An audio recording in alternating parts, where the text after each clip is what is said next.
Fala aí pessoal, beleza? Como é que vocês estão? Iniciando mais um acompanhamento mensal, vamos falar sobre o MXRF, né? O fundo com maior número de cotistas da Bolsa no nosso mercado, já passou acho que 1.200.000 cotistas.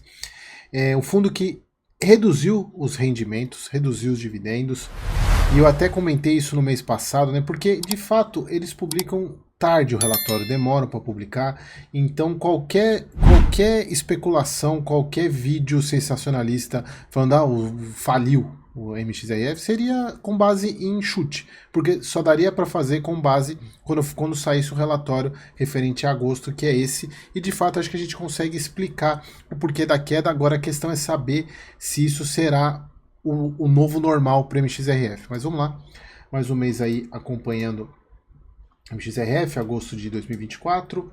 Fundo, como eu falei para vocês, pagou 9 centavos, mas já era sabido de vocês que ele estava pagando, mas agora a gente vai tentar, vai entender o porquê disso.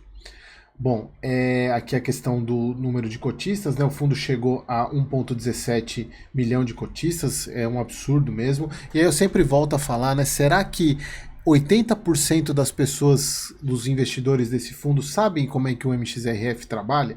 Como que ele ganha dinheiro? Como que essas permutas financeiras funcionam? É aquela pergunta que não quer calar.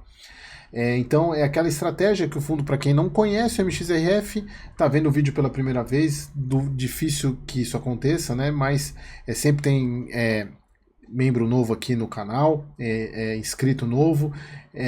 O MXRF ele é um fundo um pouquinho diferente dos fundos de papel, porque ele tem permuta financeira, que é uma outra maneira de você remunerar no mercado imobiliário. Tem vídeos meus aqui explicando permuta financeira, não vou explicar agora, mas e isso obviamente traz um pouco mais de risco para o fundo. E 80% do PL em crise, uma partezinha em fundo imobiliário também. Aqui os resultados do fundo, no CRIs foram integralizados 44 milhões de CRIs com pipeline adicional de 240 milhões em operações que foram liquidadas no início de setembro. Lembrando que a MXRF acabou de encerrar a emissão. Ressalta-se ainda que há um pipeline de CRIs e permutas muito relevante em estruturação para a liquidação entre o final do mês de setembro e outubro, de forma que a equipe de gestão espera que 100% dos recursos captados em novas operações até o final do mês de outubro e em operações muito interessantes em relação ao risco-retorno. No book de permutas financeiras foi realizado um investimento de 10 milhões e o book de fundo imobiliário não aconteceu nada.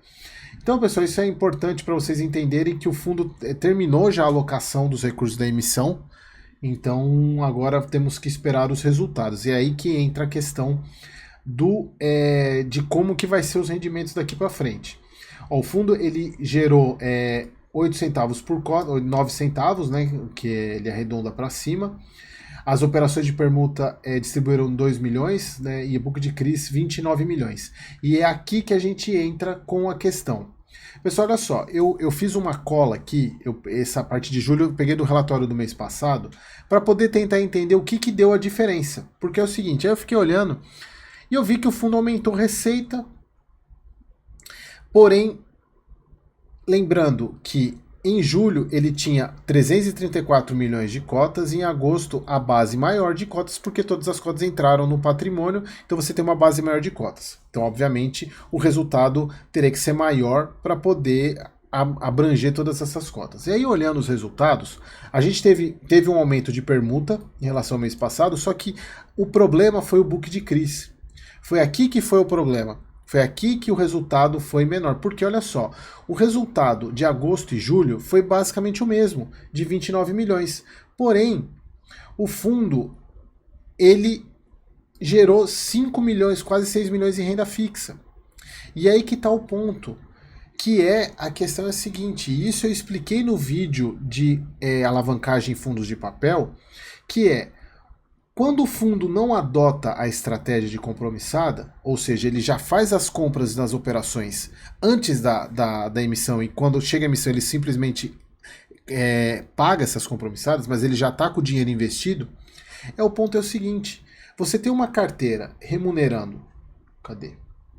IPCA, cadê a carteira do fundo aqui? Deixa eu pegar aqui só para lembrar de cabeça, eu não lembro de cabeça, aqui ó, uma carteira CDI 3,19 e uma carteira IPCA 10,46. Sendo que você ainda não alocou esses recursos. Tem uma cacetada de dinheiro aqui, a CDI puro. Ou até um pouquinho menos, 98%, 99% de CDI. Ou seja, o fundo ele teve menos resultado porque ele ainda não alocou todo o dinheiro. Então, ao meu ver, esses 9 centavos aqui, ele é passageiro. Quando o fundo estruturar isso tudo que ele falou aqui em cima e alocar, a tendência é que ele volte a pagar os 10 centavos. Porque ele está com um recurso em caixa rendendo menos do que o próprio portfólio do fundo. Ele está praticamente com 5 vezes o que ele tinha o mês passado. Então, na minha visão, o fundo vai voltar a pagar os 10 centavos sim. Tá? Então, na minha visão, não se preocupem com isso. Eu acredito que assim que ele alocar esses recursos, ele volta a pagar os 10 centavos sem problema. Aqui a gente vê nitidamente, né, o resultado dos CRIs foi muito menor, porque ele tem uma base de cotas maior, praticamente os mesmos CRIs que ele tinha antes das novas cotas entrarem, e ele tem uma base maior de cotas agora para distribuir os mesmos CRIs que ele tinha. Então, obviamente que o resultado de CRI ia ser menor, só que a receita financeira foi muito maior. Então agora vai ter que trocar isso, né? Ele vai ter que trocar. E se a gente for pensar, ele vai passar a pagar. Se a gente somar, se a gente pegar, fazer uma soma rápida aqui, ó, 1,4 com 66 está dando 0,8. Então ele já quase aproxima com receita de CRI. Só que esse 0,14 ele está rendendo a CDI puro.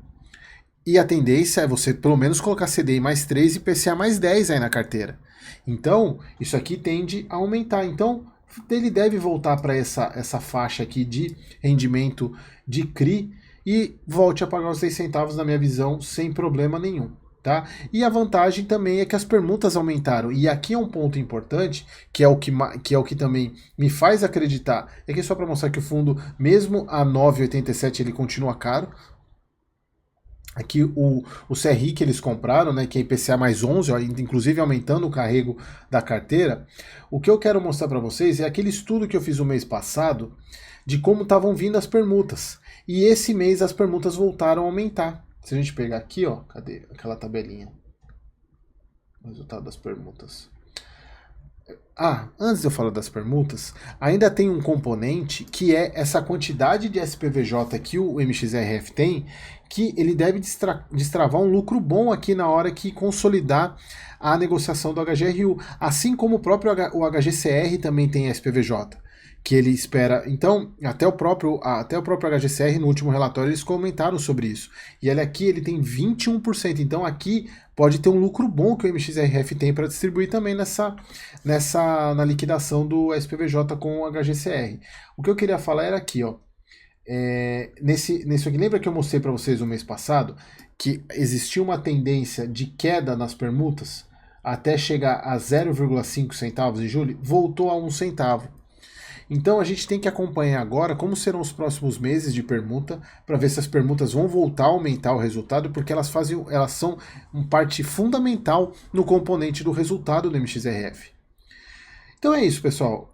Na minha visão, o MXRF, não sei se o mês que vem volta a pagar os 10 centavos, porque ele tem que alocar esse caixa, mas alocando esse caixa, tranquilamente ele volta a pagar os 10 centavos. Beleza, pessoal? Então era isso que eu queria trazer para vocês. Espero que vocês tenham gostado e até o próximo vídeo.